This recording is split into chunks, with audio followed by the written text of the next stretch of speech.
we've had a long day, and I'm sure we've got a nice evening ahead of us. But we have a company that's flown all the way in from LA. It's an impressive company with a huge future ahead of them. But Vlad is going to tell you a little bit about the company. They're doing a panel on Sunday just before the race. They're going to tell you a bit more about the company, but really this is just a chance for Vlad to tell you a little bit about the company. You guys can see a lot of what it's doing. Let's see if the mic's working. It may not be. No, it's still not working. But I'll pass you over to Vlad. He'll tell you more about his company. And as I said, they're going to follow on the discussion on Sunday. Thanks, Toby. Great. Hi everyone. My name is Vlad Bornitsky. I'm the CEO of Helm.ai. I'd like to thank Unite. What's that? Mike.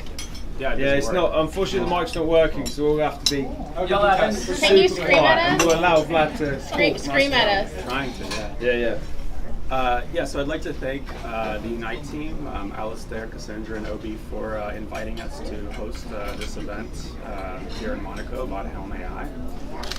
To give you some context first about myself, I started working in computer vision.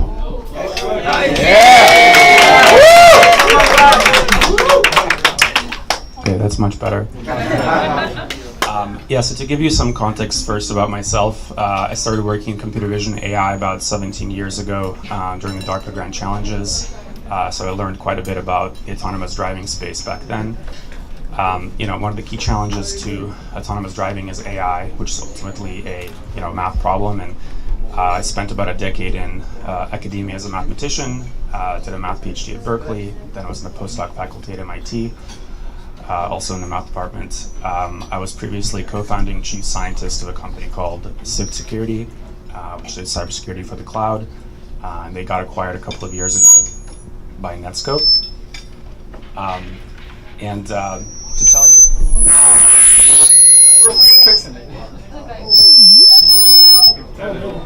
Just to wake up. It's the phone. It's because of the speaker. Oh, you're too close to the speaker.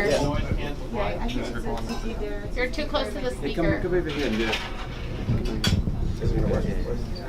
Try now.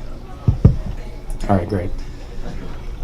So to finish up the context about myself, so about 6 years ago, I decided to move back to the Bay Area and do something that I've been gearing up to do since I was about 20 years old, which is start a company in the autonomous driving space. Teamed up with my co-founder and CTO, Tudor Rakim, who was previously at Quora, where we started the machine learning team. He was actually getting a PhD at Stanford at the time when he joined.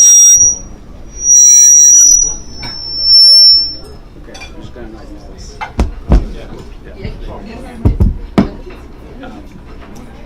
So Helm.ai is an AI software company focusing on autonomous driving and robotics at large. The end goal for us is L4 autonomous driving, so it means full autonomy, but the go-to-market strategy is focused on L2+. Those are essentially autopilot type systems like you see in a Tesla today. We license our autopilot software to the various automakers so they can catch up to and surpass Tesla. Essentially that allows us to get a springboard into fully autonomous driving. The longer term goal for us is the automation of robotics at large, including areas like construction, mining, aviation, consumer robotics, etc. There are three things that you need to get into fully autonomous driving and to actually launch it at scale. The first thing you need is innovation in AI. That's very, very important. And that's the reason that we focused on building unsupervised learning technology at Helm for the last 6 years, inventing a technology that we call teaching, which actually I'll talk a little bit about here today. And essentially what it allows you to do is to remove the need for manually curating data sets in the course of creating AI software, which allows you to create very accurate neural networks in a much more capital efficient way. Yeah? Yeah, perfect. Great, thanks. So I'll talk a little bit about deep teaching when I talk about that video. But besides the technology, there are two other aspects that are really critical for achieving scale for autonomous driving. One is having access to a large-scale validation platform. So in particular, the only way to safely launch, 1 million vehicles that are fully autonomous is to actually be running the software already in a safe manner, right? And it's impossible to put up the capital for 1 million cars without tying it to an existing business model, which is why we form deep partnerships with automakers like Honda, for example, in order to bring them to the forefront on L2 plus high-end ADAS software. And in the course of that, we get access to a large-scale validation platform that we can utilize toward L4. And we believe that's going to be a key differentiator in releasing L4 technology at scale in the latter half of this decade. And the third thing you need, of course, is a lot of capital, but ideally that capital is not simply tied to hype cycles in the space, which is why we chose an existing market as our go-to-market strategy that is not dependent on fully autonomous driving already being mature. In particular, the high-end ADAS autopilot type market allows us to generate revenue, very early on and build an independent business that's a natural springboard into L4 autonomous driving.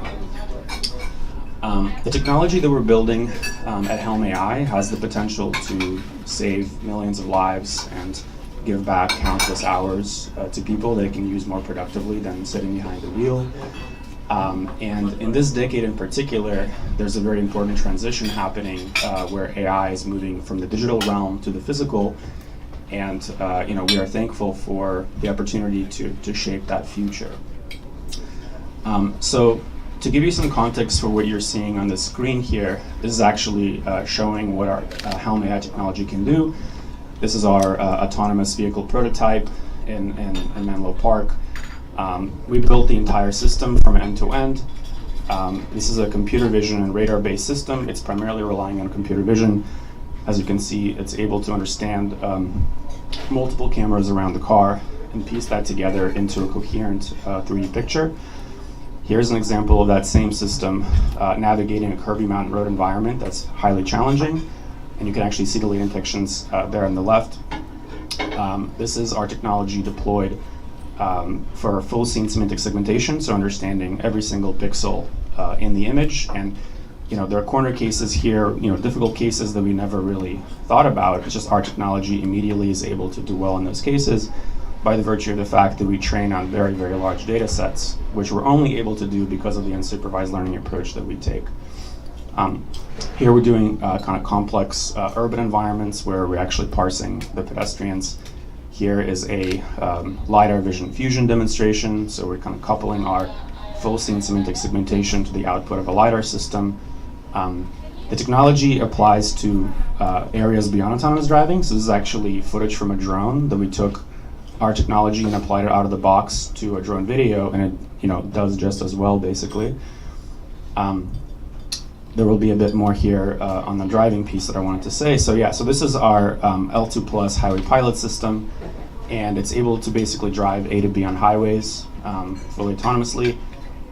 It does require a human operator, but the point is that once you launch these cars at scale, you can actually validate toward fully autonomous driving. So the vehicle is aware of what's happening behind it as well as to the left and to the right, and so it's actually able to change lanes autonomously.